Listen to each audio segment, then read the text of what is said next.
But let's not forget, she was second favourite for the Fillies Mile. And I think he's got an absolutely major chance off that weight. So Dragon Day's got on mention in like our last 5 videos. Timed really well that day.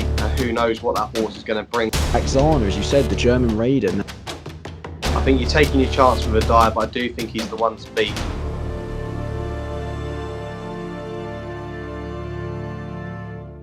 Hello and welcome to the Next Gen Racing YouTube channel for our weekend preview, where we're going to be looking at the Oaks and Derby trials from Lingfield along with the Group 3 on the card there, and we're also going to be looking at the Victoria Cup Handicap, the Heritage Handicap from Ascot on Saturday.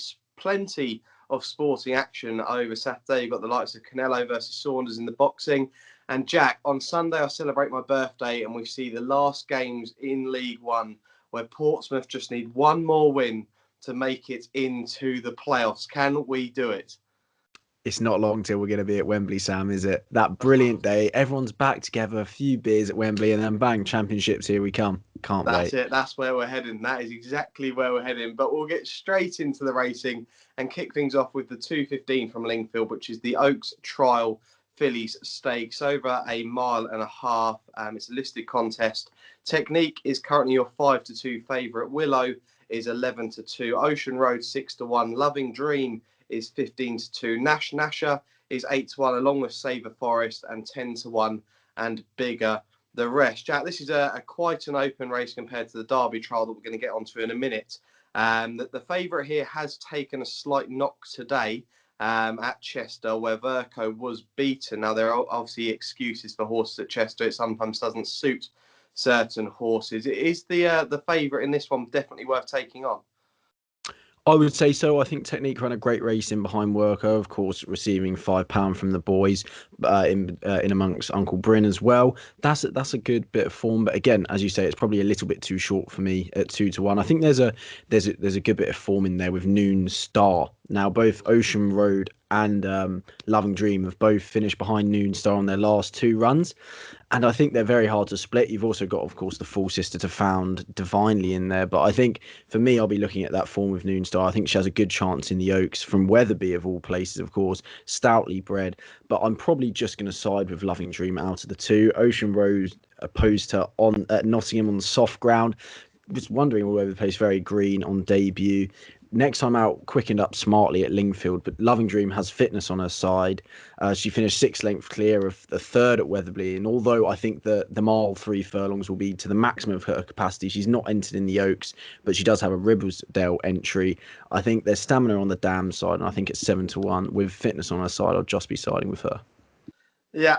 I mean, I looked through this race. I definitely think the Aidan O'Brien horse Willow definitely needs to improve from the run at Navan last time out. Ocean Road, a Lingfield Novice Stakes winner, won that very impressively, hit the line really well that day. Who knows what that horse is going to bring to the turf. Obviously, side by Australia as well, a Derby winner. But Jack, I had to choose between 2 here. And Nasher I was going to take a bit of a chance on. That horse went and beat the full sister to Frankel Chiasma at Sandown last time, but I've gone with you. I've gone with Loving Dream here. The daughter of Glen Eagles, kept on well, like you say, behind Noon Star. I know you're a big fan of this horse, Noon Star, for the Oaks.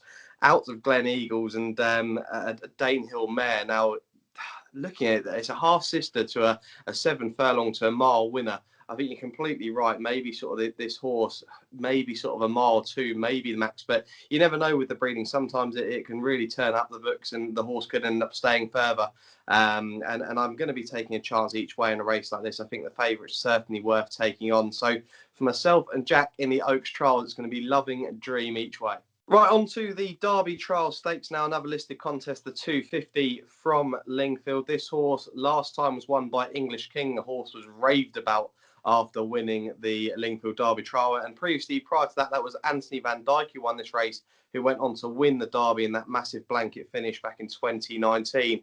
And one of my favourite horses of all time actually won this race, and that was Bullet Train, Frankel's loving pacemaker. Everyone seems to forget about this horse. A big quiz question, actually. If anyone can name down in the comments who rode Bullet Train in Frankel's last ever start, I'd love to see if someone can actually get the answers to that one.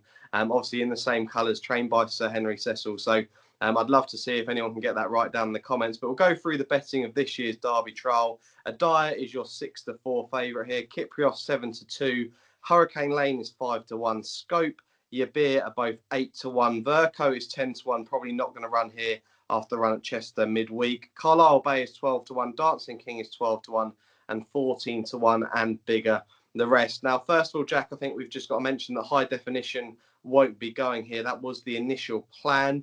Obviously, the horse, has had blood samples. It hasn't come back completely right. Obviously, can't go for the Derringsdown Stud Derby trial either. So, with High Definition, are we relying on this horse hopefully going to the Dante? I wouldn't want to see him at the Dante personally. I mean, for me, I would have had to see him in the Lingfield Derby trial or the Derringsdown. I wouldn't be able to take him straight from his reappearance in the Derby. So I think it's all up in the air with High Definition. That being said, it is still quite an intriguing race. Obviously, it would have been a great battle between the top two with AIDAN in there. AIDAN, of course, is going to be a short price favourite. We know that. I probably won't be siding with him at such a short price, even though 15 of the last 18 winners have come from the top three in the betting. You've got Kyprios there for Aidan O'Brien. I think he's really intriguing. He's been smashed into the market to 7-2, of course, with the withdrawal of High Definition as well. Now, he was pushed along from halfway last time out, and he was being niggled along really early, was wandering all over the place, didn't look very balanced midway through the race, went to 840 in play and still won. So, of course, he's a brother to the Irish Ledger winner Search for a Song. So the step up in trip should be a bonus. I think he'll probably stay further from the signs of the pedigree. But Aidan O'Brien has a couple entered. I'm not sure whether go who have a lot of stamina in their pedigree, and that's Sir Lucan and Hector Damaris. Now, the format I put up for the classic trial at Sandown, but he clearly showed that he needed further. He's a full brother to your blessed Sir Dragonet, and I can't believe this. I was actually thinking about this. Sir Dragonet's got a mention in like our last 5 videos. It just needs to stop. We apologise. It just needs to stop. We do apologise for that. We do. Yeah. I'm actually sorry for that. But anyway, he should appreciate the step up in trip. He finished 8th that day. It was always going to be too short of a trip. The other Hector Damaris was 5th at Epsom, but he rattled home and finished at 107% finishing speed. The last 3 furlong time was very impressive. So the step up in trip should be a bonus. They're 25-1 and 33-1 apiece. Again, I'd like to see if they get declared before I'm going in on that, but AIDAN is definitely the one to beat. Yeah, I've got the same notes down here. I mean, I know that I mentioned AIDAN actually in the Chester preview isn't actually going to Chester, is going to go here. 6-4 favourite is fairly short. I probably wouldn't be backing this horse at 6-4, but I do expect him to be the one to be. I'm with you on the fact that Kyprios could be really interesting. Won really, really well at Cork on reappearance. I do like it when Aidan O'Brien's have had a run. We've seen that within the Guineas from the weekend. You know, the 2000 Guineas, a lot of those horses, they all didn't have a run and end up finishing out the back of the field. I think Hurricane Lane for Charlie Appleby team is really fascinating here. Won at Newbury, beating Maximal, who I think could turn out to be quite a nice horse in time. A stout horse that would improve with age. But I think Kyprios is just fascinating here. And I personally wouldn't be backing AIDAN due to that horse being put in here. I think that horse could run a huge race. So I think you're taking your chance with AIDAN, but I do think he's the one to beat. So for Jack, it's going to be 2 at decent each way prices. And for myself, it's going to be Kyprios potentially to shock AIDAN in the Derby Trial Stakes. Right, we go on to the Group 3 now on the card, which is the 325. It's the Novibet Chartwell Filly Stakes over 7 furlongs, a very specialist distance. I describe this as. Double or Bubble is 3-1. Bounce the Blues is 7-2. Axana, the German radio, is 9-2. Isabella Giles is 5-1. Primo Bascio is 7-1. Parents Prayer is 8-1 and 14-1. And bigger the rest. Jack, an interesting raider coming over for this race, but a nice little hot contest over 7 furlongs. Yeah, I think this is probably the pick of the bunch, especially now High Definition has been removed from the Derby trial. First of all, I'm against Double or Bubble. I think this could be a bit of a hot contest for her on only her 5th start. I know she won impressively last time out. I think she'll be into deep water here, especially at the price of 5-2, 3-1. I was with Bounce the Blues at Doncaster, but she didn't show enough for me to side with her here. There's 3 actually. The 3 that follow that are the 3 that I'm kind of torn between. I think Isabella Giles had the best 2-year-old form out of all of them here, but 3-year-olds don't have a great record. Let's not forget she was second favourite for the Fillies Mile, and if we look at that form now with Dubai Fountain winning again yesterday, it's looking like a great bit of form. But I'm not too sure that Adam Kirby's gone elsewhere instead. I mean, I'd prefer that William Buick's on board, but I'm not sure that from a confidence Mm. point of view that Adam Kirby doesn't want to get back on board. I think he didn't quite stay out the trip last time out. And again, I'd kind of wanted to see a little bit more for me to be backing her. I think 5-1's an okay price, mind you. For me, it's between Primo Baccio and Axana, the German Raider. Now, Axana, as you said, the German Raider. Now, they won this in 2014 with Emerald Star, so the Germans clearly know how to target the race. She was second in the German Guineas. She's a 5-year-old now. Last time out, she won really nicely, quickening away, and I really like the way she sticks her neck out at the line. On her penultimate start, she was denied a run completely and then managed to get out and rattled home late on. She probably went a little bit further, but nonetheless, I think she also could spoil the party. Yeah, it's a really, really interesting contest. And what people have to remember over this 7 furlong distance, we don't actually have a Group 1 for 7 furlong races over this. The actual best place to go for that is France on Arc Weekend, where you can get the 7 furlong Group 1 over there. I personally, in this race, did like Bounce the Blues. It's not a selection that I'd want to be putting up, not a selection I'll be backing on the day. But I was actually quite impressed by the run in Doncaster Mile. The horse has only won, the only wins have come over 7 furlongs. We have had a bit of rain over the last few days. I don't know sort of how much that's going to affect the ground and whether we get a few more days of rain moving into Saturday. But the horse won't mind a bit of juice in the ground. And I could see that horse going really, really well. Axana, just so fascinating. I think that's one of the horses that's kind of stopping me from wanting to have a bet in this race at all. I'd love to see that horse run well and see the Germans get one on the board. And potentially we could see that horse come over later on in the season as well. So for Jack, it's going to be Primo Baccio, potentially could be one at a nice price. And for both myself and Jack, it could be Axana, the German Raiders, to spoil the party. Right, on to the lottery draw of the weekend. It's the Ascot 340, the Victoria Cup, a heritage handicap over 7 furlongs, the straight 7 furlongs at Ascot. Dance Fever is your favourite, 8-1, ridden by James Doyle. Dream Loper, 9-1. Fox Champion at 10-1, Acquitted 10s. River Nymph is 11s. Motor Kyle is 12-1. Njord is 12-1 for Jessica Harrington. Raising Sand, who loves it here, 14-1. Lord of the Lodge is 14-1, 16-1 bar those. Jack, I'll kick things off and put one up. Well, potentially if you can get in here, that's Sunset Breeze, around 16-1. You might be able to get a little bigger about this horse, but it's a lightly raced 4-year-old. Finished behind Tranchi last time out, which I don't think is too bad a form, and actually finished second here. Over 7 furlongs behind Double or Bubble, who we see in that Group 3 7 furlong race that we've just discussed at Lingfield. The thing is with this horse, just out of the handicap at the moment, I think. I'm not sure if the horse is 100% going to get into this race. But beaten by a neck by Double or Bubble at Ascot 2 starts ago. And a £10 difference between these horses when there was a neck in it. I really do think this horse has plenty of ability, will improve.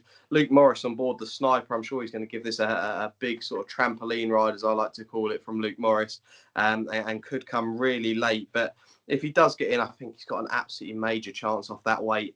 And if that horse doesn't get in, I did like the look of the favourite. It's an obvious selection, Dance Fever, another lightly raced horse behind Saar last time out at Ascot. And with the Doyle booked, if he's going here, I definitely think he's going to have a big day at Ascot on Saturday. So he'd probably be my second selection. Jack, what about yourself in the Victoria Cup?